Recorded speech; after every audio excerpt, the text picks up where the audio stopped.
Hello po sa mga mahal kong listeners. Magandang araw po sa inyong lahat. Ako po ulit ang inyong tagapagsalaysay, si Miss Winnie, at ito ang ating kwento. Magandang araw po, Miss Winnie. Ako po si Michelle Del Rosario, pero tawagin niyo na lang po akong Mitch. Nakatira po ako sa Bataan. Medyo matanda na po ako ngayon at isa po ako sa masusugid niyong tagapakinig. Gusto ko po sanang ibahagi ang isang karanasan ko noong 21 years old pa lamang ako. Alam ko na maaari akong mabash ng inyong mga listeners at naiintindihan ko po yon. Ang importante po sa akin, makakuha ng aral ang mga tulad kong nakikinig sa mga kwento ninyo.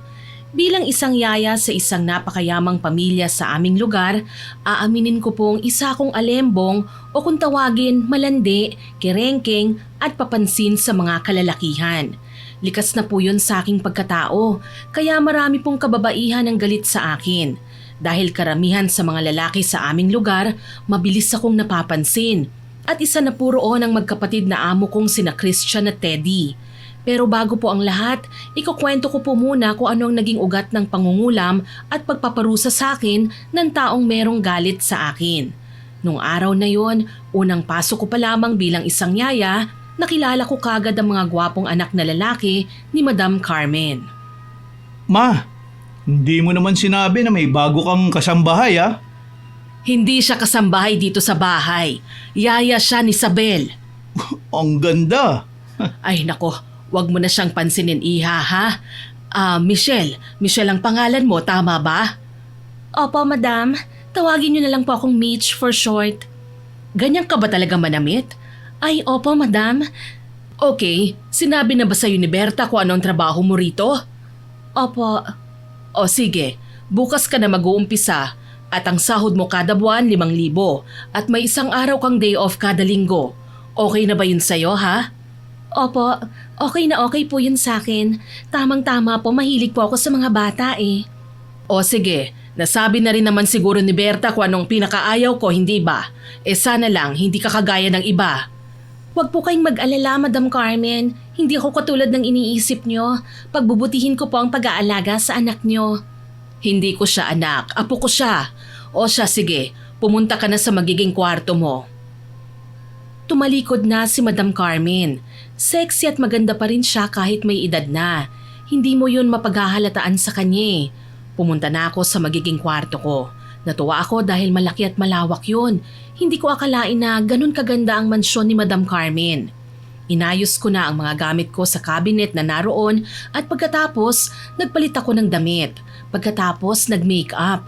Hindi kasi ako sanay na walang foundation at kung ano-anong pampaganda ang mukha ko.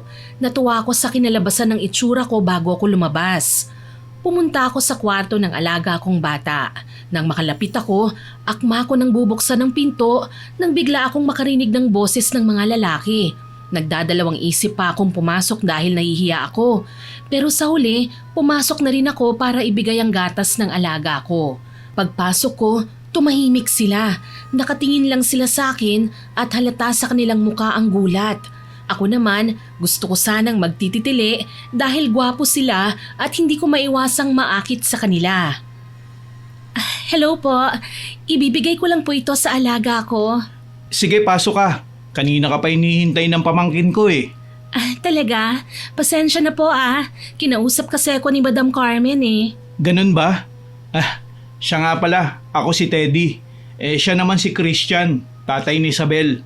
Married na siya. Ako, single pa. Ako po si Michelle. Nice to meet you. Hindi kasi kayo nagpakilala sa akin eh. Hindi na siguro kami magpapakilala sa'yo. Kilala mo na naman siguro kami. Oo, kilala ko na kayo ngayon. Mabuti na lang, maganda siya no? Nagsawa na siguro siya sa mga pangit, kaya kumuha na siya ng maganda at sexy pa. Siya nga pala, stay in ka rito no? Opo, stay in po ako rito. Ayos, palagi pala tayong magkikita. Pwede ba magtanong? Ano po yon? Pwede ba akong makipagkaibigan sa'yo? Pwede naman po. Nakita ko ang malawak ng ngiti ni Teddy, ang pangalawang anak ni Madam Carmen, at si Christian naman ang panganay na anak. Nalaman ko ito sa mga kasamahan ko. Nang maubos na ang alaga ko ang gatas, inilabas ko ang baso na kanyang pinag-inuman. Paglabas ko, doon ako napatili pero mahina lang ang boses ko dahil nakakahiya sa kanila. Dumiretso ako sa kusina para ilagay ang baso pero bigla na lamang akong nabunggo. Dahil sa inis ko, hindi ako nakapagpigil. Sa unang araw ko na yon, yun din ang unang araw na nakipag-away ako. Ano ba? Hindi ka ba tumitingin sa dinaraanan mo? Ang tanga-tanga mo naman. Anong sabi mo? Sino ka ba? Ang lakas ng loob mong pagsalitaan ako ng hindi maganda? Hindi mo ba ako kilala? Hindi. Sa tingin mo ba gusto kitang kilalanin? At anong ginagawa mo rito? Magnanakaw ka, no? Nakita ko ang gulat sa kanyang muka. Nanlalaki ang kanyang mga mata, kaya naman palihim akong natawa. Ano bang pinagsasasabi mo? You're calling me a thief? Hindi ako magnanakaw, ano? Sa ganda ko at sexy ko, tatawagin mo lang akong magnanakaw? Huwag mo akong ini-English dyan. Kasi kung hindi ka magnanakaw, sino ka? Siguro kasambahay ka rin dito na umaastang mayaman, ano? Anong sinabi mo?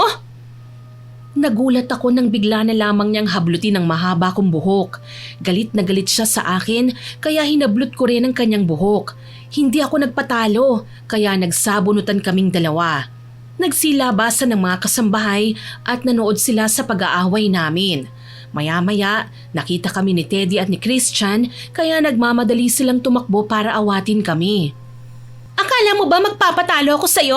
Wala kang karapatang pagsalitaan ako ng masama kahit sino ka pa. Sino bang hayop na yan, Christian? Siya ang yaya ni Isabel. Yaya? So yaya ka pala rito sa bahay. Tapos ang lakas ng loob mong awayin ako? Bakit? Sino ka ba? Pareho lang naman tayo ah. Makapag-arte ka dyan, akala mo maganda ka. Halos ilagay mo na nga sa mukha mong lahat ng foundation para lang gumanda ka. Pero wala pa rin dahil mas maganda pa rin ako sa'yo. Nagulat silang lahat sa sinabi ko, lalo na si Christian at Teddy. Nakita kong bahagyang natawa si Teddy, kaya lalo pang nagalit si Sofia. Nakita niyo kung paano niya ako bastusin? Wala ka bang gagawin ha, Christian? Kung kasalanan mo, wala akong magagawa. Hindi mo ba ako ipagtatanggol? Alalahanin mo, yaya lang siya. Siya si Sofia, asawa ni Christian. Siya rin ang ina ng inaalagaan mong bata.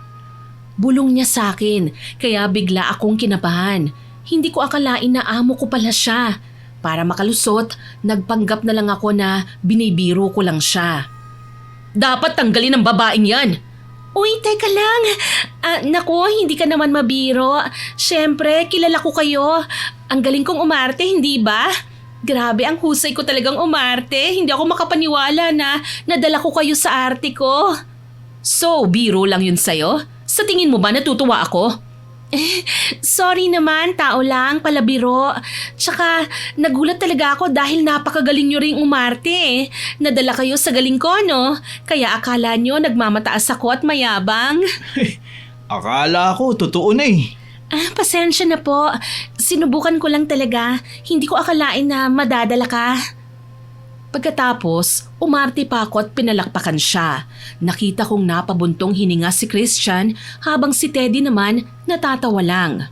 O sige na, tama na ang kalokohang to ha. Ang mabuti pa, pumunta na lang tayo sa labas. Mabuti pa nga, nakakairita dito sa loob eh. Pasalamat ka, kaya kong magtimpi. Dahil kung hindi lang kalokohan ang ginawa mo, baka ngayon nasa kalye ka na. Tumabi ka nga dyan. Lumabas na sila ng mansyon kaya nakahinga ako ng maluwag. Pero si Teddy naroon pa rin habang tumatawa. Grabe, hindi ko akalain na ganyan kakatapang. Biruin mo, nagkasakitan kayo pero para sa'yo, kalokohan lang yun. Hindi naman, slight lang naman ang pagiging matapang ko eh. Tsaka hindi naman masakit yung ginawa ko. Mas grabe pa nga akong manampal sa kanya eh. Di nga, para kasing totoo eh. Talaga bang umarte lang kayo nun? Hindi, totoo yon. Binangga niya kasi ko kaya nainis ako eh. Huwag mo akong isusumbong ha, ayoko matanggal sa trabaho. Natutuwa talaga ako sa'yo. Hindi ko akalain na kaya mong labanan si Sofia eh. Samantalang ang mga kasambahay dito takot sa kanya. Takot? Bakit? Halimaw ba siya? Hindi, sa mga kasungitan niya. Hindi ko akalain na magkakaroon siya ng katapat. Alam mo, ako kasi palaban eh. Hindi ko hahayaang tapak-tapakan ako ng ibang tao kahit mayaman pa siya. Tsaka hindi rin uubra sa akin yung Sofia na yan. Ibang klase ka pala. O siya, tama ng daldal. Babalik na ako sa kwarto ng alaga ko ha. Baka may ipag-uutos pa yon eh. Ay, sige. Oy, basta wag mo akong isusumbong ha. Kahit anong iutos mo, susundin ko. Ngumiti si Teddy at tumango. Kaya naman nakahinga ako ng maluwag. Pumunta na ako sa kwarto ng alaga ko para paliguan siya. Nanibago ko dahil hindi ko akalain na magiging yaya ko. Kahit na ang dati kong trabaho, sumasayaw sa bar at nagte-table ng iba't ibang lalaki. Pagkatapos kong paliguan ng bata, binihisan ko siya. Gusto kong umiyak nang maalala ko ang kapatid ko. Nang matapos ko siyang ayusan, pumunta kami sa sala. Nakaramdam ako ng kaba nang makita ko sina Sofia at Madam Carmen. Naroroon din sina Teddy at Christian. Wow, ang pretty naman ng anak ko. Sino nag-ayos sa'yo ha? Para kang prinsesa sa ayos mo. Tinuro ako ng alaga ko. Kaya naman tumingin silang lahat sa akin. Kaya nginitian ko lang sila. Nakaramdam ako ng pagkailang sa mga tingin nila sa akin. Bakit hindi ka umupo? Gusto mo bang pumasok ng guard? Parang nakatayo ka na lang eh. Ay hindi po, baka yayain po ako ng alaga ko na maglaro eh. So stupid, papansin ng bruha. Sige na, dalhin mo na ang anak ko sa labas. Mukhang naiinip na siya eh. Sandali, anong sa labas? Baka naman ipahamak niyang anak natin no? Ayoko, mamaya masaktan lang ang anak ko at marumihan pa. Sasamahan ko na lang sila para hindi ka mag-alala. Tsaka alam kong mabuting tao si Michelle. Hindi niya pababayaan ang anak mo. Hindi mo sigurado dahil wala pa siyang napapatunayan. Niyaya nga ni Teddy ang alaga kong si Isabel. Tumakbo na siya palabas kaya hinabol ko siya. Natatakot kasi ko na baka madapa siya dahil sigurado kong magagalit ang amo ko sa akin. Isabel, hintayin mo ako! Huwag kang tumakbo, baka madapa ka! Halos mapagod ako sa kahahabol para lang maabutan si Isabel. Napaupo ako sa hagdan dahil sa hingal. Bakit mo siya inabol? Talagang hihingalin ka dahil mabilis siya. Eh kung mapagod siya, kasalanan ko pa. Tsaka ayoko rin naman na masaktan siya. Ang ganda ng pagkakaayos mo sa itsura ng pamangkin ko ah. Talaga? Alam mo bang ganyan din ang ginagawa ko sa kapatid ko? Sayang nga lang eh, hindi ko na magagawa pa yun sa kanya dahil patay na siya. Pasensya ka na kung itatanong ko ah. Ano ang ikinamatay niya? Alam kong wala ako sa posisyong magtanong. Ayos lang, kaya siya namatay dahil nagkapulmonya siya. Malala, kaya hindi na naagapan. Ngayon mag-isa na lang ako sa buhay. Mag-isa? Nasa na mga magulang mo? Wala na rin sila eh, kaya mag-isa na lang akong binubuhay ang sarili ko. Pasensya na sa mga tanong ko ah. Malungkot pala ang buhay mo. Mabuti hindi ka pa nag-aasawa. Naiiyak ako ng mga sandaling yon. Tinapik niya ang balikat ko at pagkatapos, iniba niya ang usapan dahil alam niyang gumagaralgal na ang boses ko. Siya nga pala, may boyfriend ka na ba? Wala pa akong boyfriend. Tsaka wala pa akong matipuhan eh. Mahirap kasi makahanap ng perfect guy. Bakit ano ba ang tipo mo? Siyempre, gwapo, mabait, mapagmahal, tsaka yung handa akong ipaglaban. Wow! Simple lang pala ang tipo mo eh. Oo, kahit hindi mayaman, pasado sa akin. Siya nga pala, ano ang dati mong trabaho? Naku, wag mo nang itanong. Baka pandirihan mo pa ako eh. Bakit naman?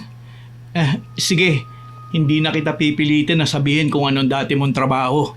Salamat. Ang mga kaibigan ko lang ang sinasabihan ko ng dati kong trabaho eh.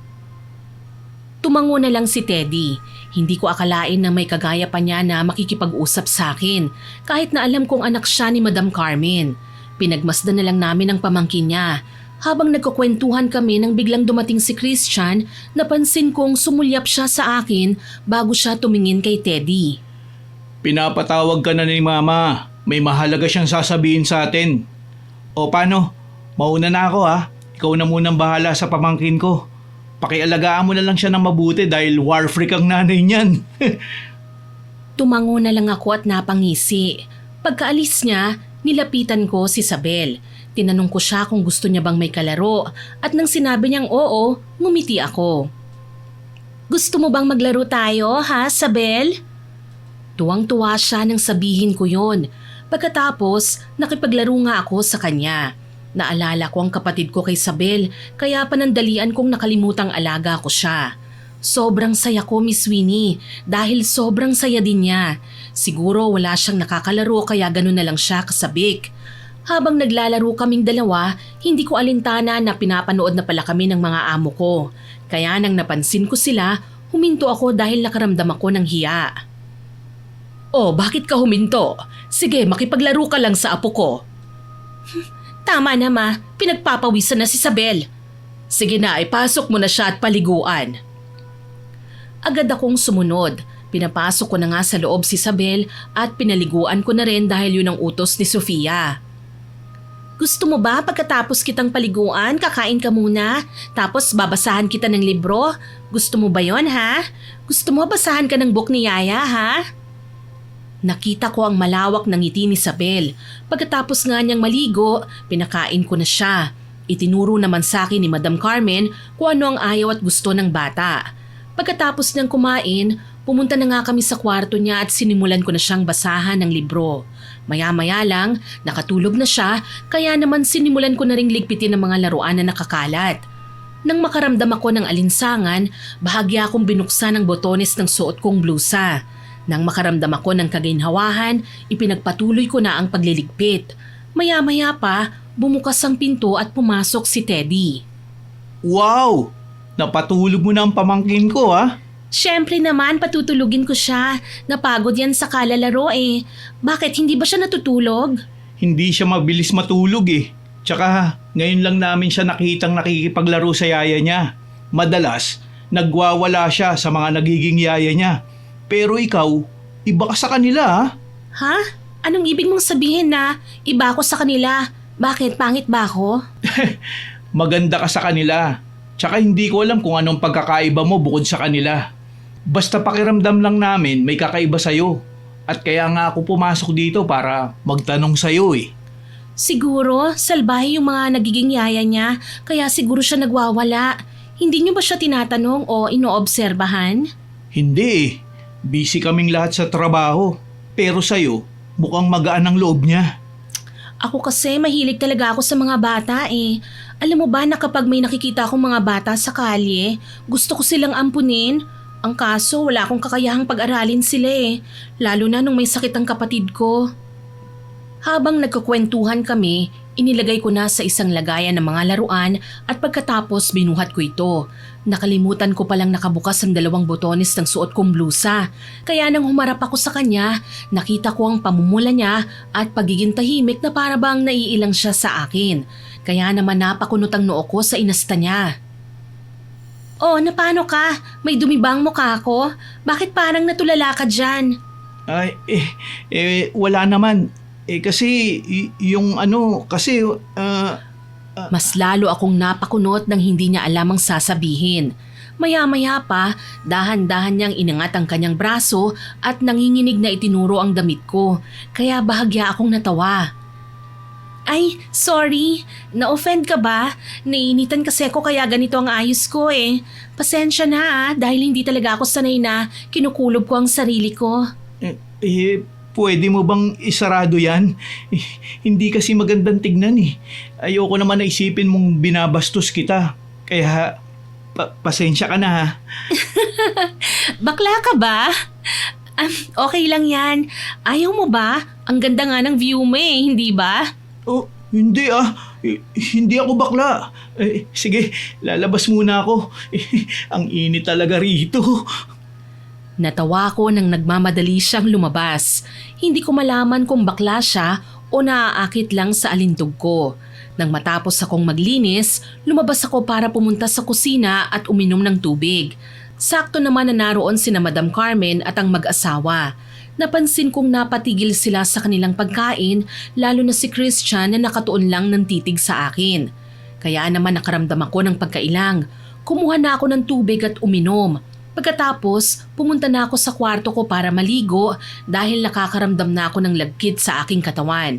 Pagkatapos kong maligo, nagbihis na lang ako ng damit na dala ko.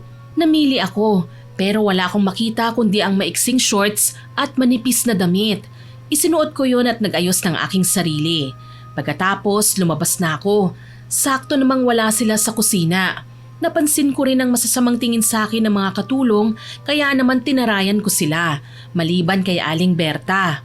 Pagpasok ko sa kwarto ni Isabel, tinupi ko ang mga damit na bagong laba. Habang naroon ako, nakaramdam ako ng pagkainip kaya naman naisipan kong kumanta. Hindi ko naman namalayan na pumasok na pala si Christian. Magkulang man sa atin itong sandali, alam ko na tayo'y magkikitang muli. Nice voice! Ay. Ang galing mo palang kumanta ha? Ay, sorry Christian. Hindi ko alam na pumasok ka pala. Tulog na ang anak mo. May kailangan ka ba? Ay, wala naman. Tinignan ko lang ang anak ko. Mukhang masarap ang tulog niya. Oo, masarap talaga ang tulog niya. Sabi kasi ni Teddy, hindi naman daw natutulog yan lalo na sa tanghali. Ay, ang kapatid kong yun. Wala talagang preno ang bunganga. Kahit hindi na dapat bang sabihin, sinasabi niya. Okay lang naman sa akin yon. Tsaka baka makatulong ako na umayos ng anak mo.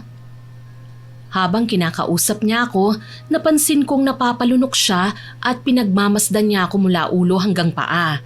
Ang mga tingin na yon, alam na alam ko na.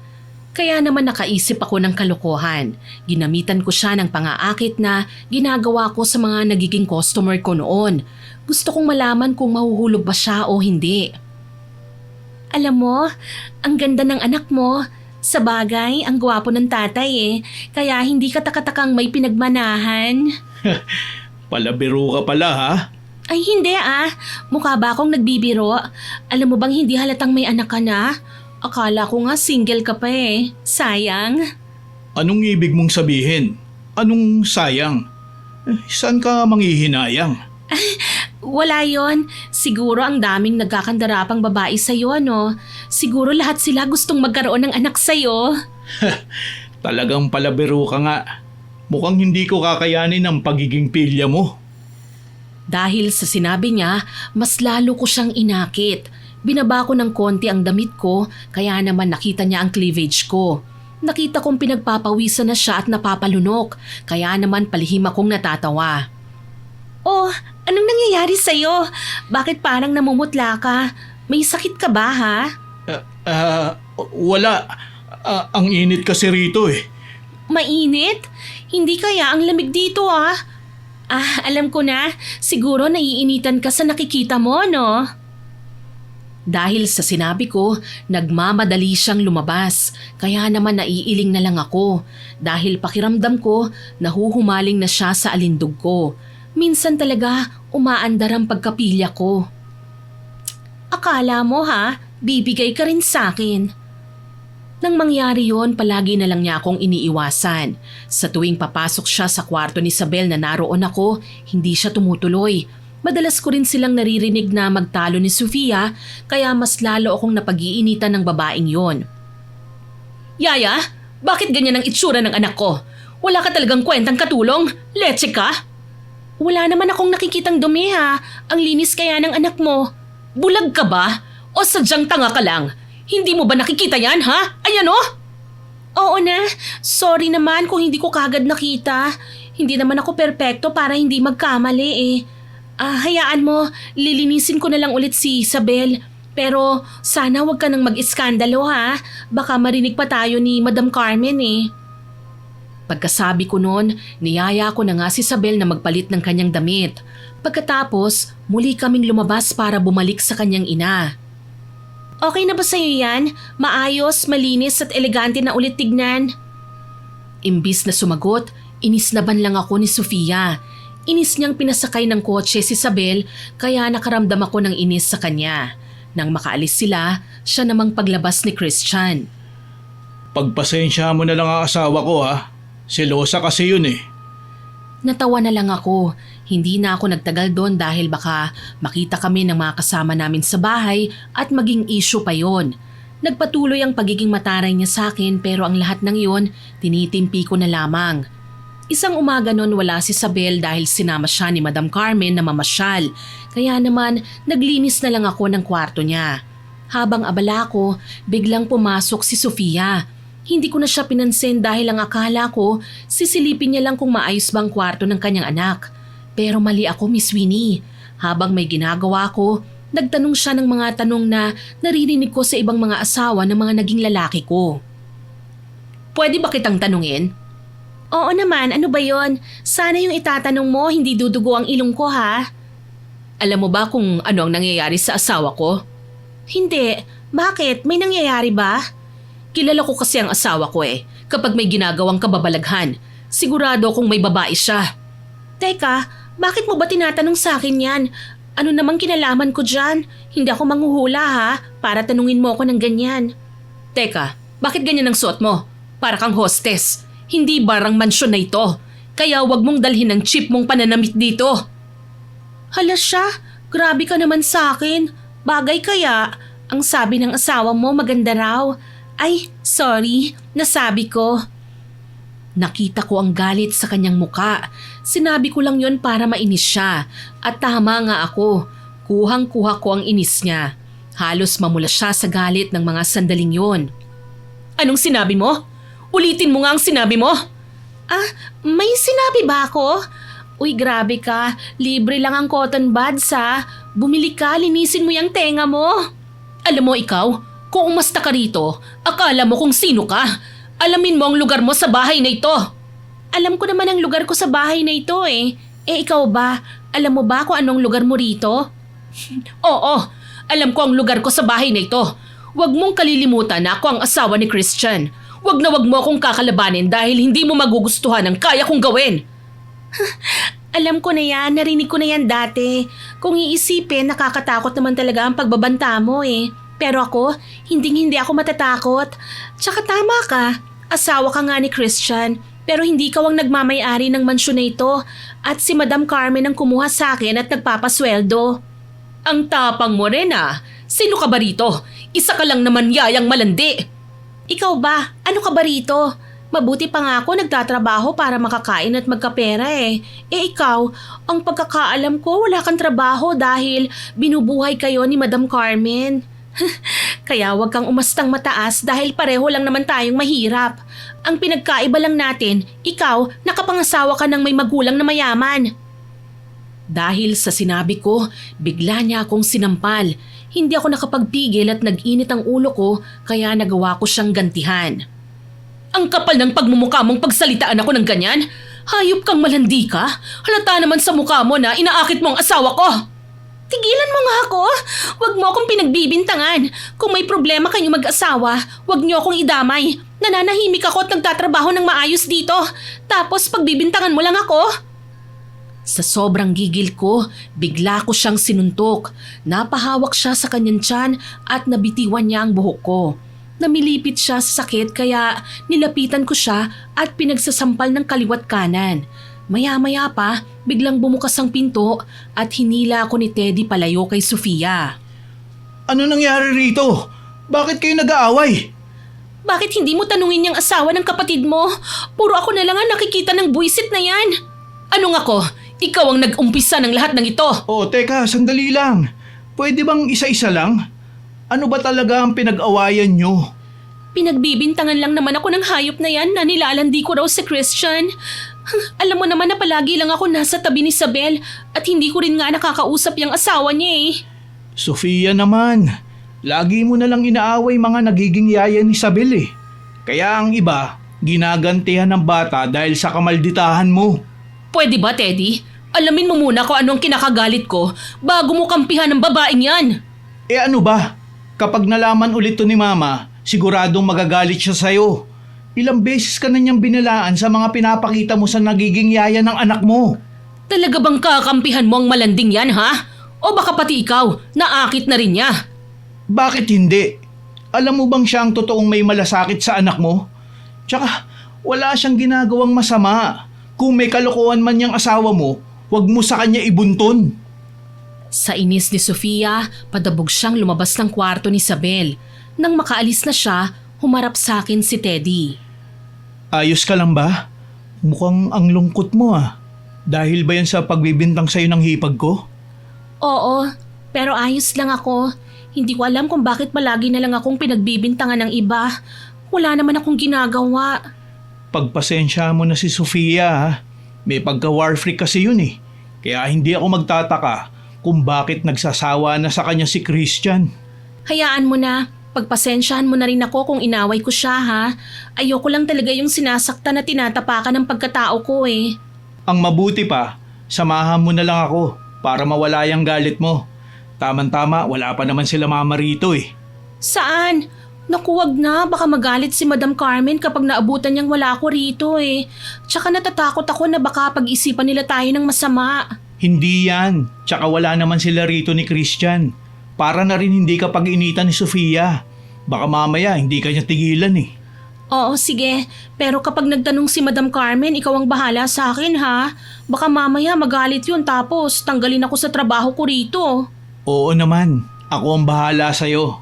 Makakaasa ka na hindi ka pagagalitan ni mama. Tumango ako at sumama sa kanya. Pinagtitinginan kami ng mga kasambahay pati na si Sofia na noon ay masama pa rin ang tingin sa akin. Pinagsawalang bahala ko na lang yon. Sumakay na ako sa kotse ni Teddy at pinaandar niya yon. Habang nasa biyahe kami, napansin kong madalas siyang sumulyap sa akin, kaya hindi ko na napigilan na tanungin siya. Hoy, tumingin ka naman sa daan, baka mabangga tayo, mahal ko pang buhay ko, no? Hindi ah, baka akala mo lang yun. Bakit? Feeling mo ba na tinitignan kita? Yung mga tingin mo na yan, alam ko na yan. Sabihin mo na kasi na naaakit ka sa kagandahan ko, no? Palabiro ka talaga. Alam mo yan ang gusto ko sa mga babae. Joker. Hindi ako nagbibiro, no? Aminin mo na kasi, tayo lang naman dalawa rito, eh.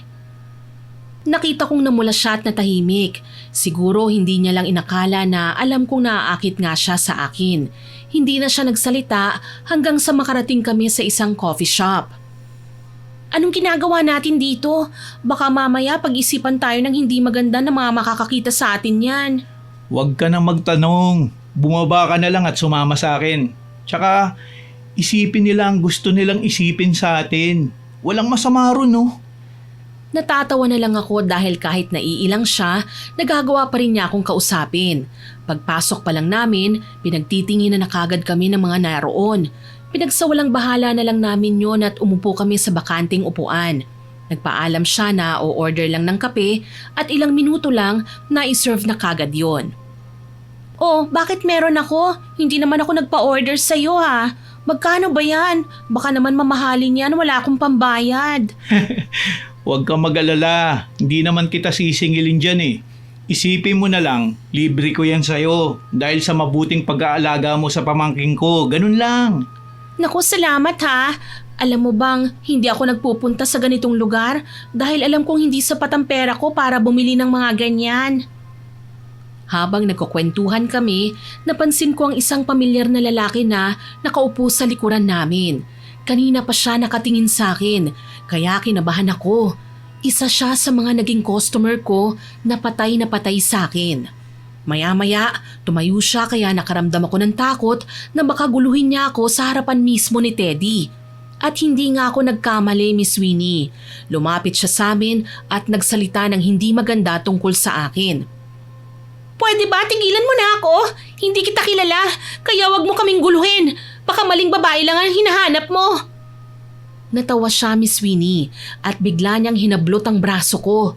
Tumayo si Teddy, kita ko ang galit sa kanyang muka at bigla na lang niyang sinuntok ang lalaki. Napatakip na lang ako ng muka nang makita kong bugbog sarado niyang lalaki, kaya inawat ko na rin siya. Ano? Tumayo ka dyan! Babae lang ba ang kaya mo? Ang lampa mo naman pala! Namumula sa galit si Teddy, kaya hinila ko na siya palabas ng coffee shop. Paglabas namin, agad kaming sumakay ng sasakyan niya. Ay, pasensya ka na ha, nadamay ka patuloy. Sana hindi mo na lang pinatulan. Ayos lang. Tsaka ayoko lang na makakita sa harap ko na may sinasaktang babae. Teka, dumudugo ang bibig mo. Naku, baka magtanong si Madam Carmen yan, malalagot ako nito eh. Huwag mo nang alalahanin to. Ang importante, maayos ka. Tsaka hindi ka nasaktan ng gagong yun. Salamat ha. Kung wala ka, baka kung ano na nangyari sa akin. Baliw kasi talagang lalaking yun eh. Kilala mo ba ang lalaking yun? Para kasing kilalang kilala ka niya eh. Saglit akong bumuntong hininga. Siguro kailangan ko na sa kanyang sabihin habang maaga kahit natatakot ako sa magiging reaksyon niya. Oo, kilala ko siya. Kilalang kilala. Baliw siya, Teddy. Siguro kailangan ko nang sabihin sa'yo ang lahat ngayon. Ayos lang kahit pandirihan mo pa ako. Anong ibig mong sabihin?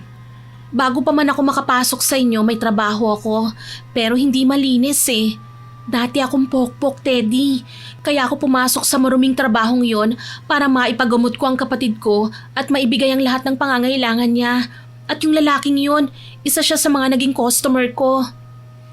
Yan ba ang dahilan kung bakit ayaw mong sagutin ang tanong ko nun? Alam mo, hindi kita pwedeng kutsain dahil hindi ko alam kung ano ang dahilan mo. Oo, pero okay lang kahit pandirihan mo ako. Sanay naman na ako eh. Tsaka, pwede mo naman din akong ibaba rito. Sasakay na lang ako ng ibang sasakyan. Ano ka ba? Wala akong sinabing ganyan. Hindi ako ganong klaseng tao. Naiintindihan kita dahil ginawa mo lang yun para sa kapatid mo. Salamat dahil nauunawaan mo ako ha. Siguro kung iba lang, lalayuan at pandidirihan nila ako. Huwag kang mag-alala, hindi ako ganun. Ang mabuti pa, umuwi na tayo. Baka dumating na sila mama eh. Tumango ako. Nawala ang kaba at takot ko nang hindi ako pinandirihan ni Teddy. Talagang iba siya sa mga lalaking nakilala ko. Pagdating namin sa mansyon, bumungad kagad sa amin si Madam Carmen at Sofia. Masama ang tingin nila sa akin kaya napalunok ako. Saan kayo nang galing, Teddy? Nagpasama lang ho ako sa kanya, ma. May nakapagsabi sa akin na nagkaroon daw ng gulo rito sa mansyon habang wala ako. Bigla akong kinabahan ang sabihin niyo ni Madam Carmen.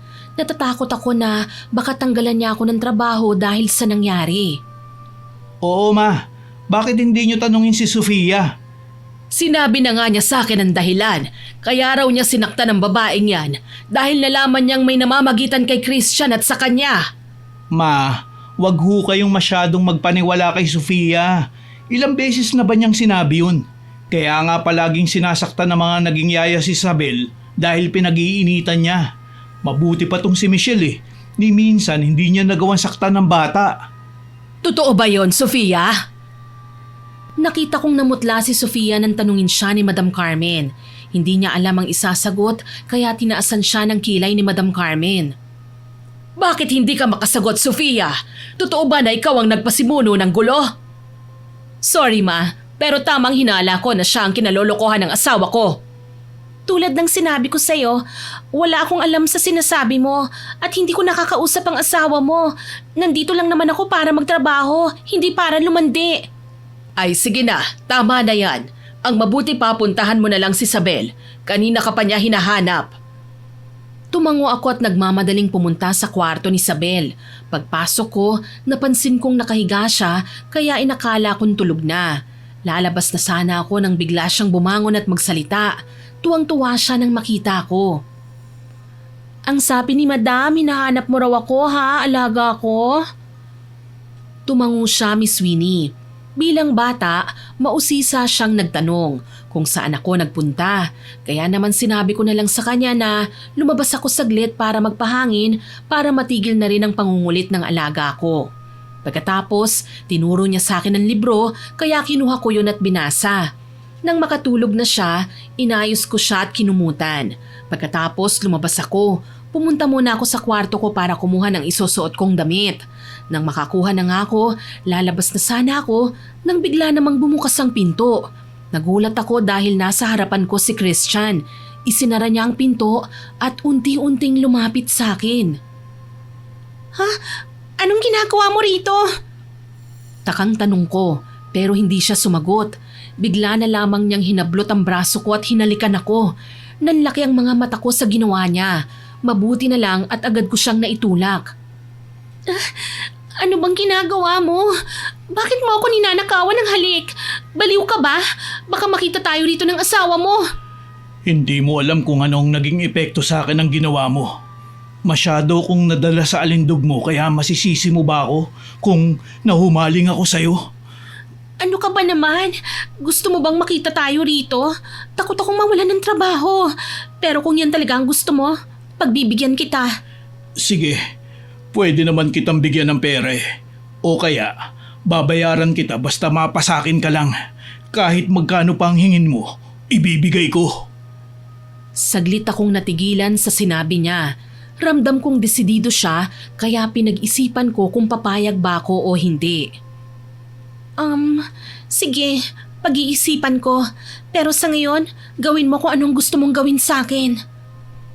Pagkatapos nilapitan ko siya ng may pangaakit at hinalikan ko rin siya pabalik na ikinangiti niya. Nauna na akong lumabas dahil kinakabahan ako na baka may makakita sa amin. Paglabas ko, dumiretso ko sa kusina dahil balak kong tumulong sa mga kasamahan ko sa pagluluto ng hapunan ng mga amo namin. Nang matapos, kinuhanan ko ng pagkain si Isabel at dinala yon sa kwarto niya. Nang matapos ko siyang pakainin at patulugin, lumabas na ako. Sakto namang kumakain na sila. Ang mga kasamahan ko kumakain na rin kasabay nila. Ano pang tinutunganga mo dyan? Kumain ka na rin dito. Agad akong umupo sa bakanting upuan katabi ni Teddy. Kaharap ko naman si Christian. Hindi ako makatingin sa kanya ng maayos dahil napansin kong nakatingin sa akin si Sofia. Habang kumakain kami, nakaramdam ako ng pagkailang dahil palagi akong sinusulyapan ni Christian. Kaya minadali ko na lang ang pagkain at pagkatapos nagmamadali akong tumayo. Nang matapos silang lahat, tumulong ako sa paglikpit at paghuhugas ng mga plato. Pagkatapos, dumiretso na ako sa kwarto ko para magpahinga.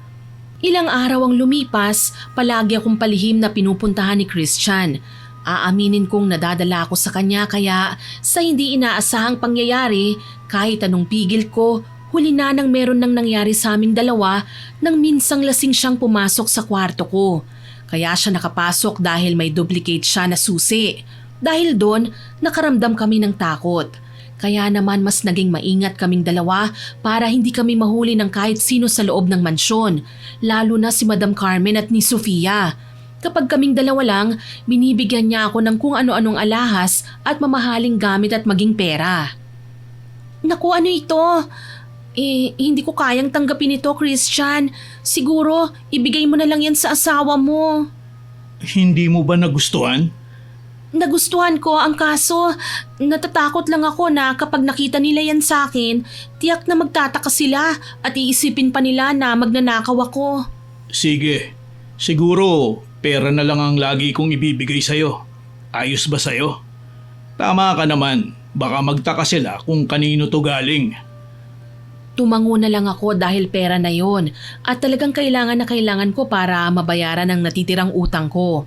Habang si Teddy naman, mas lalo pang lumalalim ang pagiging magkaibigan namin at aaminin kong nagkakagusto na rin ako sa kanya. Alam mo, habang tumatagal tayong magkaibigan, unti-unti ko nang nararamdaman na may pagtingin ako sa'yo. Kung tatanungin kita, may pag-asa ba ako sa'yo? Talagang pinapahamak mo ko, no? Ang lakas ng boses mo eh. Baka marinig tayo ng mga kasamahan ko. Alam mo namang may galit sila sa akin. Tsaka oo naman, bakit hindi kita papayagan? Ang bait mo na, ang gwapo mo pa. Sorry hindi ko lang talaga mapigilan ng sarili ko na hindi sa'yo sabihin ang nararamdaman ko eh.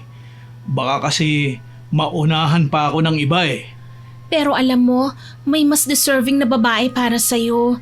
Hindi ako bagay sa tulad mo dahil sinabi ko naman sa'yo, hindi ba? Na dati akong bayaran. Ayoko lang na masaktan ka, Teddy. Hindi mahalaga sa akin kung ano nakaraan mo. Tanggap kita ng buong puso, Michelle. Sana pagbigyan mo ako. Natatakot akong buksan ang puso ko eh. Ayokong masaktan sa bandang huli, Teddy. Pagod na ako roon kaya mas gugustuhin ko na ganito na lang ako habang buhay kaysa umasa na may totoong magmamahal sa akin. Huwag mong sabihin yan. Handa akong patunayan sa'yo na totoo ang nararamdaman ko. Hindi ko akalain na mahal niya talaga ako, Miss Winnie. Natatakot ako na kapag nalaman niya ang namamagitan sa amin ng kapatid niya na si Christian, kamuhian niya rin ako. Kaya hanggat maaga, naisip kong tigilan na ang pakikiapid ko kay Christian. Pero hindi ko alam kung paano ko yun sasabihin sa kanya. Pag-iisipan ko muna. Hindi kita pipilitin, Michelle. Maghihintay ako. Ano ka ba? Pumayag na nga ako, hindi ba? Ang akin lang, baka mapahamak tayo kapag itinuloy mo. Huwag kang mag-alala. Handa kitang ipaglaban sa kanilang lahat. Tumango na lang ako at pagkatapos, nagpaalam na ako sa kanya na pupunta na ako sa kwarto ni Isabel. Muli kong binasahan ang paborito niyang libro ang alaga ko. Habang binabasa ko yon, napansin kong nakatulog na siya. Hindi ako kagad umalis sa tabi niya dahil nakaramdam ako ng pangungulila sa kapatid ko. Habang pinagmamasdan ko siya, biglang bumukas ang pinto ng kwarto ni Isabel. Pumasok si Christian kaya bigla akong napabangon. Akmang lalabas na sana ako nang pigilan niya ako. Iniiwasan mo ba ako? Alam mo bang na-miss kita? Hindi mo ba ako na-miss? Pwede ba, Christian? Tigilan na natin ito. Ayoko na. Hindi ka ba naaawa sa anak at asawa mo? Niloloko mo sila. Ginusto mo rin to, Michelle. Bakit ngayon umaayaw ka na? Alam ko na. Dahil siguro sa kapatid ko, no? Bakit? Nagtapat na ba siya sa'yo? Hindi dahil sa kanya. Ang akin lang maling-mali ito, Christian. May pamilya kang tao kaya pwede ba? Tigilan na natin ito. Hindi ako papayag na iwanan mo ko. Akala mo ba hindi ko alam na may gusto sa'yo ang kapatid ko? Paano ko malaman niya na may namamagitan sa atin? Ano kaya ang mararamdaman niya para sa'yo? Sige, sabihin mo para masira ang pagsasama niyo ng asawa mo. Hindi mo ba sila naiisip habang ginagawa natin ang kahayupang yon? Wala akong pakialam, Michelle. Binabaliw mo ko kaya paano kita bibitawan? Mahirap kang kalimutan eh. Alam mo ba yun? Tama na, Christian. Itigil na natin ito. Hindi ka pwedeng basta na lang umayaw, Michelle. Hindi ako papayag. Mabilis akong lumabas ng kwarto ni Isabel. Dumiretso ako sa kwarto ko dahil sa kaba na nararamdaman ko. Hindi ko akalain na gano'n na pala kalalim ang epekto sa kanya ng namamagitan sa amin. Nang mangyari yun, hindi na kami madalas nagkikita. Palagi akong umiiwas sa kanya dahil natatakot akong mabuking kaming dalawa. Si Teddy naman, hinayaan ko lang siyang manligaw sa akin hanggang sasagutin ko siya. Pero ang lahat ng yun, sikreto lang at kaming dalawa lang ang nakakaalam. Isang araw, habang abala ko sa pagbabantay kay Isabel, biglang lumapit sa akin si Sofia. Ang sarap niyo sanang tignan ni Teddy, hindi ba? Sayang nga lang dahil may lihim kang sisira sa maganda niyong samahan. Pwede ba? Wala akong panahon para makipagtalo sa'yo. Akala mo ba hindi ko alam? Mag-iingat ka, malandi ka, kung ayaw mong masira kayo ni Teddy. Sabihin mo na ang lahat ng gusto mong sabihin, pero heto lang ang masasabi ko sa'yo. Wala kang maipapakitang kahit anong ebidensya na magpapatunay sa sinasabi mo. Matapang ka ha, sa ngayon. Pero sa mga susunod na araw, wala ka ng mukhang maihaharap sa lahat. Pagkasabi niya yon, umalis siya at pumasok sa loob ng mansyon kaya nakahinga ako ng maluwag. Maya-maya pa lumapit sa akin si Teddy. Oh, Michelle mahal. Ano nangyari sa'yo? Bakit nakasimangot ka dyan? Hindi. Ano naman ang isisimangot ko? Ang gwapo nga ng boyfriend ko. Palabiro ka talaga ha. Siya nga pala, mamayang gabi, pwede ba kitang yayain mag-date sa labas? Alam mo namang hindi pwede. Baka may makakita sa atin. Huwag kang matakot, Michelle. Mahal kita. Hindi kita pababayaan sakaling malaman ni Mama na mamagitan sa atin. Niyakap ko siya, Miss Winnie. Hindi ko alam kung anong mararamdaman ko, kung matatakot ba o magsasaya ko. Lumipas ang 2 buwan. Akala ko magiging maayos na at mananatiling sikreto ang tungkol sa namamagitan sa amin ni Christian, pero nagkamali ako. Isang araw, habang nagpapahinga ako sa kwarto ko, may biglang kumatok. Nang buksan ko yon, isang malakas na sampalang sumalubong sa akin. Hayop ka! Ang kapal ng mukha mong kumabit sa anak ko! Ano po bang pinagsasasabi niyo? Huwag ka nang magsinungaling. Alam ko na ang lahat kung ano at kung sino ka. Napakalandi mo talaga. Pati ang mga anak ko ginamit mo. Di ba tama ako, Ma? Kung hindi pa ako naglagay ng CCTV sa kwarto ni Isabel, hindi ko malalaman na matagal na nila ako niloloko. So, alam mo na pala? Alam mo rin ba na binantaan ako ng asawa mo para lang hindi ko siya iwan? Malandi ka. Inakit mo lang siya kaya nahulog siya sa patibong mo. Hindi ka pa nakontento? Pati si Teddy, hindi mo rin tinantanan? Ganyan ka ba kakate ha? Kahit magkapatid, papatulan mo? Huwag mong idamay si Teddy. Bago pa man maging kami, hiniwalayan ko ng asawa mo. Kaya ano pang pinuputok ng butsi mo? Simula sa araw na ito, hindi ka na makakaapak sa mansyon na ito at hindi ko hahayaang makalapit ka pa sa mga anak ko. Lumayas ka rito kung ayaw mong ipakaladkad kita sa mga guard. Hindi niyo na ho kailangan gawin yon, Madam Carmen. Kaya kong umalis dito. Huwag kayong mag-alala. Lalayuan ko ng mga anak niyo basta tigilan na nila ako. Mabilis kong inimpake ang lahat ng gamit ko. Pagkatapos, kinuha ko lang ang sahod ko bago ko umalis sa mansyon. Hindi na ako nagpaalam pa kay Teddy dahil alam kong sa mga oras na yon, kinamumuhian na niya ako. Umuwi ako sa dati naming bahay at doon ako nagsimula ng bagong buhay. Isang buwan ang lumipas, wala na akong balita kay Teddy. Iniisip ko na lang na wala na talaga kaming pag-aasang magkausap pa. Kasabay nun, may kakaiba na akong nararamdaman sa katawan ko. Hindi ko namalayan na unti-unti na pala itong nagbabago. Sumasakit palagi ang mga kamay at tiyan ko sa hindi ko maipaliwanag na dahilan. Nanaginip din ako ng mga nakakatakot na bagay ng paulit-ulit kaya halos hindi ako makatulog ng maayos. Hanggang sa isang araw pagkagising ko, hindi na ako makatayo dahil sa tindi ng sakit ng tiyan ko. Kumikirot yon na parang hinahalukay ang loob ko. Gusto kong humingi ng tulong pero hindi ko magawa dahil alam kong wala rin namang makakarinig sa akin. Kaya tiniis ko na lang ang sakit hanggang sa tuluyan akong mawala ng malay. Nang magising ako, pilit akong bumangon kahit nahihirapan pa rin sa sakit. Kinuha ko ang pera ko at pinilit lumabas ng bahay. Mabuti na lang at napadaan ang mabait kong kapitbahay na si Aling Beth. Tinulungan niya ako at dinala sa ospital. Doon na-confine ako dahil sa matinding sakit na nararamdaman ko. Doon ko rin nalaman na nakunan ako. Napakasakit tanggapin, Miss Sweeney. Dahil siya na nga lang ang natitira sa buhay ko, kinuha pa sa akin. Mabuti na lang at madalas akong dalawin ni Aling Beth sa ospital kahit hindi ko pa siya kaano-ano. Isang buwan ang lumipas, naroon pa rin ako, nakahiga, nakaswero at patuloy na iniinda ang sakit. Pero ang mas nakapagtataka, wala namang makitang sakit ang mga doktor. Maging sila, naguguluhan kung bakit ganun na lang kalala ang nararamdaman ko kahit wala namang malinaw na dahilan. Kaya naman napilitan akong maghanap ng ibang paraan para malaman kung ano talaga ang nangyayari sa akin. At sa tulong nga ni Aling Beth, inilapit niya ako sa kakilala niyang albularyo. Doon ipinakiusap niya akong matignan ako. Nung una may alinlangan pa ako. Hindi ko alam kung paniniwalaan ko ba yon o hindi.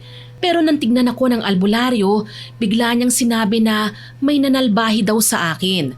Kaya naman sa kabila ng pag-aalinlangan, hinayaan ko siyang gamutin ako. Hindi naman lingid sa aking kaalaman ang tungkol sa kulam eh. Lumaki akong naririnig ang mga ganitong kwento sa probinsya ng aking ina. Mga kwentong akala ko noon pananakot lang sa mga batang pasaway pero ngayon naranasan ko na yon. Sinimula ng albularyo ang pag-oorasyon. Mahina ngunit malinaw ang kanyang tinig. Paulit-ulit na bumibigkas ng mga salitang hindi ko maintindihan. Maya-maya pa, nagsindi siya ng insenso at marahang pinausok yon sa buo kong katawan. Pumikit ako habang unti-unting bumabalot sa akin ang makapal na usok. May kakaibang amoy yun na tila nakakahilo ngunit tiniis ko na lang para magamot ako. Halos 2 oras din ang inabot ng panggagamot niya sa akin. Pawis na siya ngunit hindi niya ako iniwan hanggat hindi niya nararamdaman na humuhupa ang kung anumang sumapi o sumama sa akin. At sa mga oras na yon, unti-unti ko ring naramdaman ang paggaan ng aking pakiramdam. Ang sakit na kanina'y halos hindi ko matiis, parang dahan-dahang naglaho. Nang matapos ang lahat para akong bagong gising mula sa isang mahabang bangungot. Mahina pa ang katawan ko pero malinaw sa akin na may nagbago na. Kaya naman hindi ko napigilan ang labis na pasasalamat kay Aling Beth na walang sawang tumutulong sa akin at sa albularyo na naglaan ng oras at lakas para lang maibsan ang aking dinaranas. Pag-uwi ko sa bahay, hindi ko pa rin maalis sa isip ko ang lahat ng nangyari. Tahimik akong naupo sa gilid ng kama, pinagmamasdan ng paligid habang pinakikiramdaman ko ang sarili ko. Sobrang gaan na ng pakiramdam ko pero may bumabagabag pa rin sa isip ko. Iniisip ko kung sino ang gumawa nun sa akin. At habang iniisip ko yon, hindi ko maiwasang alalahanin kung sino ang mga taong nagalit sa akin. Ang mga naaalala ko lang, sina Sofia at Madam Carmen at ang naging customer ko lang na alam kong may malaking galit sa akin. Inisip ko na baka isa sa kanilang gumawa sa akin noon. Isang buwan ang lumipas, pilit ko pa rin nire-recover ang sarili ko mula sa nangyari. Nagpasya akong lumabas at pumunta na lang sa isang coffee shop para kahit papano malibang ako. Habang naroon ako, napansin ko ang isang pamilyar na muka, ang lalaking matagal kong hinahanap, ang lalaking labis akong na-miss, ang lalaking minamahal ko. Nakatingin siya sa akin, kaya naman kinabahan ako. Maya-maya, lumapit siya at umupo sa harapan ko. Kumusta ka na? Ayos lang ako. Ikaw, kumusta ka na rin? Eto, hindi pa rin okay hanggang ngayon. Namimiss ko pa rin ang taong minamahal ko na bigla na lang akong iniwan. Namula ang mukha ko. Nahiya ako dahil sa kabila ng lahat, mahal niya pa rin pala ako. Akmang tatayo na sana ako nang hawakan niya ang kamay ko. Lalayo ka ba ulit? Katulad ng pag-iwan mo sa akin nun sa mansyon? Kalimutan na natin yon, Teddy. Bakit ko kakalimutan yun? Alam mo ba kung gaano kasakit sa akin ang lahat na nangyari? Pero sa kabila ng lahat, mahal pa rin kita. Kalimutan mo na ako. Hindi akong babaeng nararapat sa'yo, Teddy. Palayain mo na ang sarili mo. Bakit? Sabihin mo nga sa akin, minahal mo ba ako o ginamit mo lang kami ng kapatid ko? Ano bang klaseng tanong yan? Bakit ayaw mong sagutin ang tanong ko? Bago naging tayo, tapos na kami ng kapatid mo. Kung ganun, bakit mo ako iniwan? Kung talagang mahal mo ako, bakit hindi ka nagpaliwanag? Hindi ganun kadali yun, Teddy. Akala mo ba hindi masakit sa akin na iwan ka? Kinaya kong lahat, lalo na nang muntikan na akong mamatay. Anong ibig mong sabihin? Dahil sa mga nagawa ko noon, may kumulam sa akin. Halos nag-agaw buhay ako sa ospital. Akala ko mamamatay na ako, pero may nagmagandang loob na tumulong sa akin. Bakit hindi ka lumapit sa akin? Sana ako ang kasama mo. Mahal na mahal kita, Michelle. Tinanggap ko ang lahat, pati ang namagitan sa inyo ni Christian. Teddy, salamat dahil minahal mo ako. Pero maraming babae dyan na mas babagay sa'yo. Yung may pagmamalaki mo, hindi katulad ko na isang maruming babae. Pero tanggap kita, ang buo mong pagkatao, pati ang nakaraan mo. Pasensya ka na, Teddy.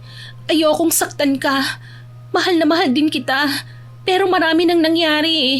Kaya sana kalimutan mo na ako. Sana ito na ang huli nating pagkikita. Tumulo ang mga luha ni Teddy. Pareho lang kaming nasasaktan sa desisyong ginawa ko. Aminado ko, Miss Winnie. Ayokong sabihin sa kanya ang mga yon, pero kailangan dahil gusto kong mapunta siya sa taong babagay sa kanya. Tumayo ako at umuwi sa bahay. Yun na ang huli kong paalam sa kanya. Isang taon nang lumipas, unti-unti nang naghihilom ang sugat sa puso ko. Nagtrabaho ako sa isang restaurant bilang cashier. Naging maayos ang trabaho ko simula nang makapasok ako roon. Yun nga lang, akala ko okay ng lahat, pero hindi ko akalain na hindi pa rin pala ako titigilan ng mga taong pilit kong kinakalimutan. Habang abala ko sa pagbibilang ng kita ng restaurant, may isang pamilyar na babaeng pumasok. Alam kong nakita niya ako kaya nakaramdam ako ng kaba, lalo na nang lumapit siya sa akin. Hindi ko akalain na may makakapasok pala sa mamahaling restaurant na ito na isang maruming babae. Pwede ba, Sofia? Tigilan mo na ako. Huwag kang mag-iskandalo dito. Sa tingin mo ba, nakalimutan ko na ang ginawa mo sa mansyon? Pwede ba tumigil ka na? Kung gusto mong makipag-away, wag dito. Bakit? Nahihiya ka? Hindi ko akalain na meron ka palang hiya. So ano, pagkatapos ng asawa ko at ni Teddy, may bago ka na kagad? Hindi ko alam ang mga pinagsasasabi mo. Bakit hindi ka na lang mag-move on? Tsaka halos isa't kalahating taon nang lumipas. Hanggang ngayon galit ka pa rin sa akin? Bakit naman hindi ako magagalit sa babaeng sumira sa pamilya namin, ha? Hindi mo ba alam na naghiwalay kami ni Christian nang dahil sa'yo? Malandi ka! Nakaramdam ako ng matinding hiya nang sabihin niya yon sa harap ng maraming tao. Pansin kong nakatingin sa amin ang lahat, pati ang mga staff at manager ko. Kaya nagpaalam muna ako sa kasama ko at hinila ko palabas si Sofia. Hindi mo ba talaga ako titigilan, ha? Sige, pagbibigyan kita. Ikaw na nga ang may kasalanan? Ikaw pang matapang? Handa kong ilabas ang pagiging basagulera ko para lang sa mga taong pilit na ginugulo ang buhay ko. Sarili mo ang naglagay sa gulong ito. Bakit? Naisip mo ba yon nang landiin mo ang asawa ko, ha? Kahit landiin pa siya ng kahit sinong babae, kung hindi siya matutukso, hindi kanya lolokohin. Choice yun ng asawa mo. Alam mo kung bakit niya ginawa yon? Dahil wala kang kwenta bilang asawa niya. Ang alam mo lang, lumustay ng pera niya. Kita ko ang galit sa mga mata niya nang sabihin ko yon. Nagulat ako nang bigla niya akong sampalin. Gumanti ako, Miss Winnie, at hindi ako nagpatalo, ha? Nagsabunutan kami at walang gustong magpatalo. Wala kaming pakialam kahit may nanonood sa amin ng mga oras na yon. Nagpagulong-gulong kami sa lupa hanggang sa maya-maya, inawat kami ng pulis na napadaan. Pagkatapos, pareho kaming dinala sa presinto. Tinanong nila kami kung anong pinag-awayan namin at ipinaliwanag ko ang lahat. Habang nasa presinto kami, bigla namang dumating si Teddy at si Madam Carmen. Nilalagay mo na naman sa kahihiyan ng pamilya namin! Mama, gumanti lang ako sa babaeng yan. Alam niyo naman na hiniwalayan ako ni Christian noon ang dahil sa kanya. Hindi ba't binalikan ka na niya? Kaya ano pang pinuputok ng butsi mo? Pero ma, umuwi na tayo. Ako nang magbabayad ng danyos na ginawa mo. Maya-maya lumapit sa akin si Madam Carmen. May kinuha siya sa kanyang bag, isang kumpol ng tig-1,000 piso at inabot niya yon sa akin. Kunin mo, kabayaran yan sa ginawa sa iyo ng manugang ko. Hindi ko po matatanggap yan. Sa inyo na lang ho yan dahil hindi nababayaran ng pera ang pagkatao ko. Hindi na babayaran? Ano ang ginawa mo sa mga anak ko, ha? Hindi ba't pareho mo silang pinatulan? Ma, tama na po. Digilan niyo na po siya. Huwag mo siyang ipagtanggol. Totoo ang sinasabi ko. Ma, tama na. Umuwi na po tayo. Nakahinga ako ng maluwag nang umalis na nga sila. Umuwi na rin ako. Hindi na ako bumalik sa trabaho dahil sa hiya ko sa boss ko at sa mga kasamahan ko. Nagkulong na lang ako sa bahay. Halos hindi ako kumain. Umiyak lang ako ng umiyak. Halos 1 linggo akong hindi nakapagtrabaho dahil sa nangyari. Isang araw habang nag-iisa ako sa bahay, may kumatok sa pinto. Akala ko si Aling Beth, pero nang buksan ko yon, si Teddy ang bumungad sa akin. Akmang isasara ko na sana ang pinto nang pigilan niya yon. Hindi mo ba ako papapasukin? Ano bang ginagawa mo rito? Pwede ba? Lubayan mo na nga ako. Mag-usap muna tayo. Wala akong nagawa kundi papasukin siya. Umupo siya sa sofa at pinagmasdan ng kabuuan ng bahay ko. Ano bang ginagawa mo rito? Ang layo pala ng bahay mo. Mabuti na lang may nagmagandang loob na ituro to sa akin. Sagutin mo na lang ang tanong ko. Ano bang ginagawa mo rito? Imbis na sumagot, tumayo siya at lumapit sa akin. Nagulat ako nang bigla niya akong halikan kaya mabilis ko siyang tinulak at sinampal. Ang kapal ng mukha mo para halikan ako? Sorry Michelle, pero kaya ako pumunta rito para kausapin ka ng maayos. Gusto kong magsimula tayong muli. Para saan? Para guluhin ulit ng pamilya mo ang buhay ko? Lumayas ako sa mansyon. Handa akong bitawan ang lahat para sa'yo. Nahihibang ka na ba, ha? Naisip mo ba yung mga pinagsasasabi mo? Handa kitang ipaglaban sa lahat, Michelle. Hindi ko nahahayaang mawala ka ulit sa akin. Sigurado ka na ba talaga? Natatakot ako, Teddy. Baka sa huli, iwan mo rin ako. Hinding-hindi ko yun gagawin sa'yo. Niyakap ko siya, Miss Winnie. Sa araw na yon, hindi na siya umuwi pa. Ipinangako rin niya sa akin na pakakasalan niya ako. 1 taon nang lumipas nang magsama kami ni Teddy. Naging maayos ang lahat hanggang sa malaman kong buntis ako. Sobrang saya niya at ganun din ako. Hindi nga. Buntis ka ba talaga? Oo, 2 buwan na akong delayed kaya nagpiti na ako at ito ang naging resulta, oh. Positive. Dahil sa tuwa niya, niyakap niya ako. Simula noon, hindi na niya ako pinapakilos sa gawaing bahay. Palagi rin niya akong sinasamahan sa ospital para ipa-check up. Kasabay noon, palagi akong nagkakaroon ng sakit. Gusto mo bang ipa-check up kita? Hindi na magandang senyalis yan, Michelle. Baka naapektuhan ang anak natin. Hindi ko maigalaw ang mga paa ko. Ano? Hindi mo maigalaw? Teka, tatawag ako ng sasakyan para madala kita sa ospital. Mabilis na lumabas si Teddy habang ako unti-unti kong nararamdaman ng sakit. Halos mapahiyaw ako nang biglang kumirot ang mga paa ko. Maya-maya bumalik na siya. Mabilis niya akong binuhat at dinala sa kotse. Nang maisakay nila ako, agad pinaandar ng driver ang sasakyan. Pagdating sa ospital, agad akong sinuri. Ilang oras lang, kinonfine na ako. Hindi nila ako basta mabigyan ng gamot na pampawala ng kirot o mga pain reliever dahil nga buntis ako. Kaya ang ginawa na lang nila, pinainom ako ng gamot na safe at pwede sa buntis. Michelle, mahal ko. Magpakatatag ka lang ha. Natatakot ako na baka maapektuhan ng anak natin. Hindi ko kayang malagay siya sa alanganin. Magdasal ka lang. Hindi tayo pababayaan ng Diyos. Hindi mapapahamak ang anak natin. Hintayin natin ang doktor para malaman natin ang resulta. Tumango na lang ako at nanalangin na sana hindi malagay sa kapahamakan ng magiging anak ko. Maya-maya pumasok na ang doktor. Nababahala ang mukha niya kaya nakaramdam ako ng kaba. Dok, kumusta po ang resulta? Wala po bang problema? Hindi sumagot ang doktor. Iniabot na lamang niya ang papel kay Teddy. Nang mabasa niyang nakasulat, bigla siyang namutla at napaupo kaya lalo akong kinabahan. Anong nangyari, Teddy? May problema ba? Sabihin mo! Hindi siya sumagot kaya ang doktor na ang nagsalita. Halos manlumo ako nang sabihin niyang kailangang alisin ang anak ko sa lalong madaling panahon. Hindi ako pumayag at halos magwala ako noon. Michelle, mahal ko. Ayos lang. Ang mahalaga, maligtas ka. Nahihibang ka na ba? Ang anak natin ang pinag-uusapan dito. Hindi ako papayag na alisin siya sa akin. Pero Michelle, ang buhay mo nakataya rito. Hindi ako papayag na ikaw ang mawala sa akin. Hindi, Teddy. Kahit buhay ko pa ang kapalit, hindi ko hahayaang mawala sa atin ang anak natin. Sobrang sakit para sa amin ang naging resulta. Hindi ko alam kung karma na ba yun sa lahat ng maling ginawa ko.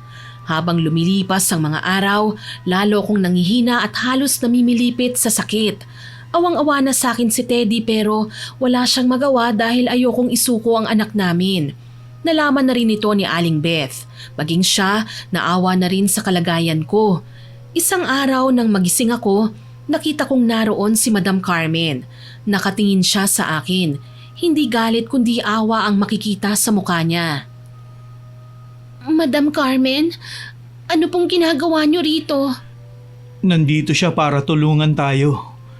Hindi na siya galit sa atin. Halos maiyak ako nang malamang hindi na siya galit sa akin. Humingi pa rin ako ng tawad sa kanya. Huwag ka nang umiyak. Mas makakasama yan sa iyo at sa apo ko. Huwag kang mag-alala. Gagawin ko ang lahat para mailigtas kayo. Maraming salamat po. Utang ko ang buhay ng anak ko sa inyo. Sana mapatawad niyo po ako. Pinagsisihan ko na ang lahat ng ginawa ko sa mga anak ninyo. Wala na yun sa akin. Ang mahalaga, nagsisika at pinatunayan mong mahal mo ang anak kong si Teddy. Sapat na yon para tanggapin kitang muli. Tumango na lamang ako. Pagkatapos, dinala nila ako sa isang malaking ospital. Ngunit ni isa, walang makitang sakit sa akin at iisa lang ang sinasabi. Alisin ko raw ang anak ko sa sinapupunan ko. Mabuti na lang at sinabi ni Aling Beth na muli akong magpatingin sa albularyo na gumamot sa akin. Sa una ayaw ni Madam Carmen. Pero nang kumbinsihin ko siya, wala siyang nagawa kundi ang pumayag. Hindi ba mapapahamak ang manugang ko at ang apo ko? Umiling ang albularyo. Pagkatapos agad niya akong sinuri. Hinawakan niya ang tiyan ko at sinabing muli raw akong kinulam. Nagulat ang lahat, maging si Madam Carmen. Hindi lang pala basta sakit ang dumapo sa akin. Kulam? Sigurado ba kayo? Pero sino ang gagawa niyan sa kanya? Saglit na huminto si Madam Carmen, tila may iniisip. Bukod kay Sofia, may iba ka pa bang nakaaway ha? Wala na po, siya lang. Kung ganon, siya ang naglagay ng kulam sa'yo. Pero ma, wala po kayong ebidensya. Kilala ko siya, Teddy. Mangkukulam ang angkan ni Sofia. Hindi na ako magtataka kung kaya niyang gawin yon. Hindi ko siya mapapatawad kapag may nangyari sa mag-ina ko. Mapapatay ko siya. Huminahon ka lang, huwag kang magpadalos-dalos. Asawa siya ng kapatid mo. Hindi. Sobra nang ginawa niya sa'yo eh. Ma, kayo na muna ang bahala ah. May pupuntahan lang ako. Pilit ko mang pigilan si Teddy, wala akong nagawa. Ipinagpatuloy na lang ng albularyo ang panggagamot sa akin. Ilang oras din bago tuluyang naialis ang kulam. Kaya lubos kaming nagpapasalamat kay Aling Beth at sa albularyo. Nakita ko pang inabutan sila ni Madam Carmen ng pera bilang tugon at kapalit sa tulong nila sa akin. Hindi nila agad tinanggap yon pero pinilit pa rin niya hanggang sa tanggapin ito ng albularyo at ni Aling Beth. Pagkatapos, inuwi na ako ni Madam Carmen sa bahay namin ni Teddy. Kumusta na ang pakiramdam mo, Iha? Ayos na po ako. Si Teddy po, hindi pa rin po ba siya bumabalik? Huwag mo na muna siyang intindihin. Babalik din siya. Natatakot po ako na baka saktan niya si Sofia. Huwag kang mag-alala. Kilala ko ang anak ko. Hindi niya kayang manakit ng babae. Tumango na lang ako at nagpahinga pero hindi mapakali ang isip ko. Iniisip ko kasi si Teddy eh. Maya-maya pa dumating na siya kaya bumangon ako. Bakit ang tagal mo? Saan ka ba nanggaling? Wala. Huwag mo nang alalahanin yun. Kamusta na pala pakiramdam mo? Hindi na ba masakit? Maayos na ako. Si mama pala, nasaan? Nandito ako. Lumapit siya sa amin na may dalang pagkain at binigay yon sa akin. Kumain ka muna. Kailangan mong magpalakas para sa apo ko. Salamat ma, dahil tanggap mo na ang asawa ko. Anak kita, kaya handa kong ibigay ang lahat ng gusto mo. Salamat po ma. Siya nga pala, hindi pa ba kayo magpapakasal? Hindi naman pwedeng lumabas ang apo ko na hindi kayo kasal. Kung bibigyan niyo ho kami ng basbas, magpapakasal na ho kami. Oo naman, sino ba naman ako para hindi kayo bigyan ng basbas? Lalo na ngayon na magkakaapo na ako sa inyo. Maraming salamat po, Madam Carmen. Ay, wag mo na akong tawaging ganyan. Simula ngayon, ang itatawag mo na sa akin, Mama. Siguro ho, wag mo na ngayon kapag kasal na lang ho kami ni Teddy. Nagtawanan kaming dalawa at pagkatapos, kinumbinsi kami ni Madam Carmen na doon na manirahan sa mansyon. Nung una, hindi ako pumayag dahil hindi ko pa kayang makita si Christian.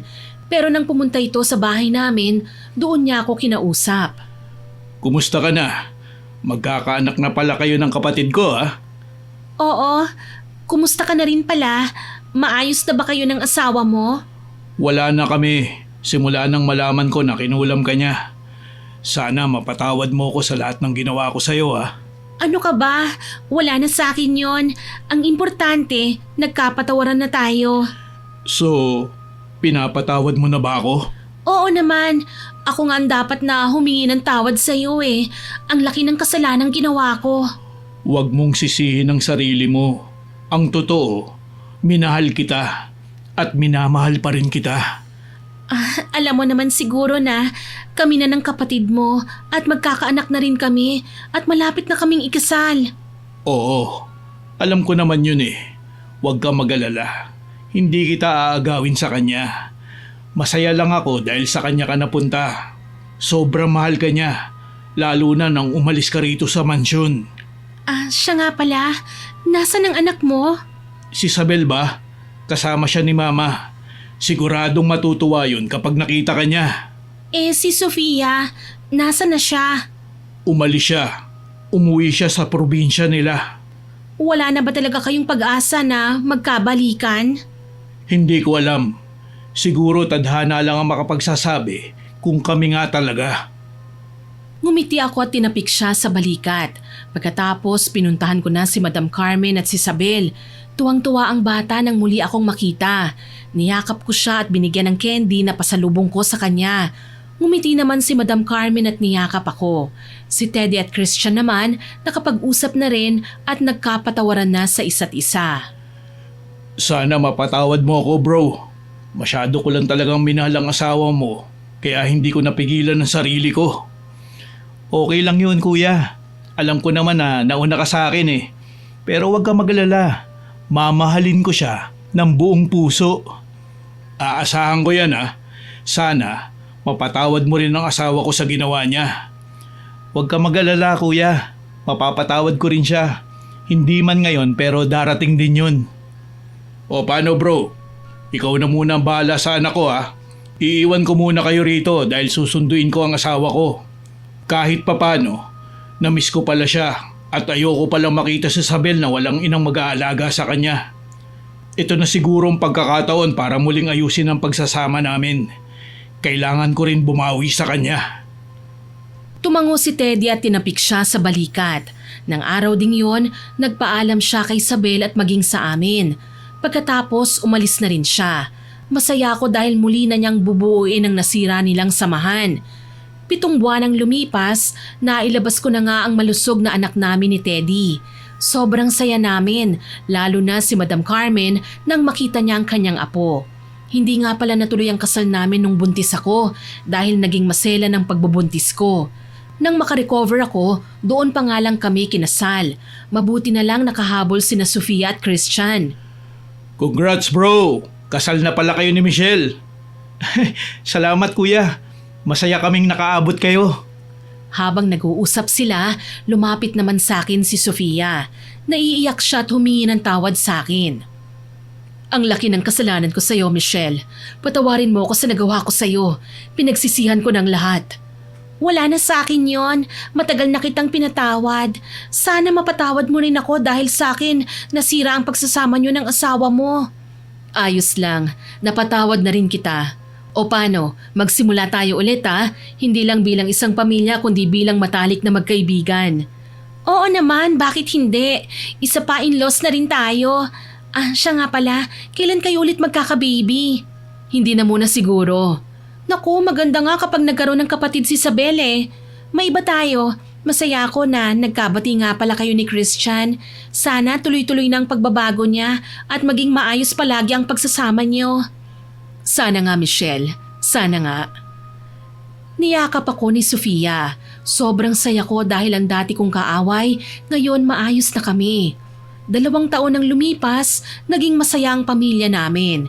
Si Madam Carmen, tinawag ko na siyang mama dahil yun naman talaga ang dapat eh, dahil kasal na rin kami ni Teddy. Maraming salamat mahal, sa lahat-lahat. Ako ang nagpapasalamat dahil tinanggap mo ko ng buo sa buhay mo, kahit alam mo kung ano ko dati. Kalimutan na natin yun. Ang nakaraan, mananatili na lang na alaala. Tama ka. Dapat ko na ngang ibaon yun sa limot. Ang mahalaga kung ano ako ngayon. Niyakap niya ako. Wala na kaming iba pang mahihiling kundi ang maging masaya at maayos ang buhay namin. Lumipas ang panahon at nabiyayaan kami ulit ng isa pang anak. Si Madam Carmen naman medyo tumatanda na rin kaya kami na ni Sofia ang nag-alaga sa kanya. Hanggang sa nagkasakit siya ng malubha at binawian na ng buhay. Sobrang lungkot nang mawala siya pero nalagpasan namin ang lahat ng iyon ng magkakasama. Marami akong natutunan sa aking karanasan. Hindi man madali ang mga pinagdaanan ko, masasabi kong masaya ako dahil ang naging kapalit ng lahat ay kasiyahan. Pinagkaloob ng Diyos sa akin ang biyaya na magkaroon ng mabait at mapagmahal na asawa. Kapag naiisip ko ang mga nagawa ko nung mga bata-bata pa ako, napapailing na lang ako dahil sa kapusukan at udyok ng kalamnan. Alam na alam ko na ngayon na ang pagiging alembong ay isang maling gawain na hindi dapat tularan at malaki ang magiging epekto nito sa mga taong masisira ang pamilya. Sana po may natutunan kayo sa kwentong ibinahagi ko.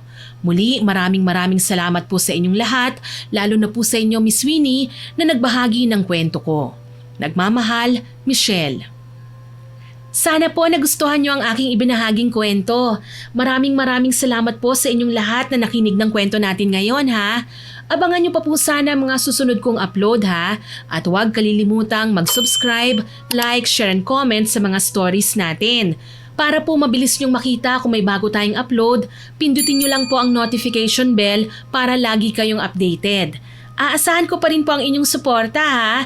Ang goal po natin maka 100k subscribers po tayo. Syempre sa tulong po ninyo.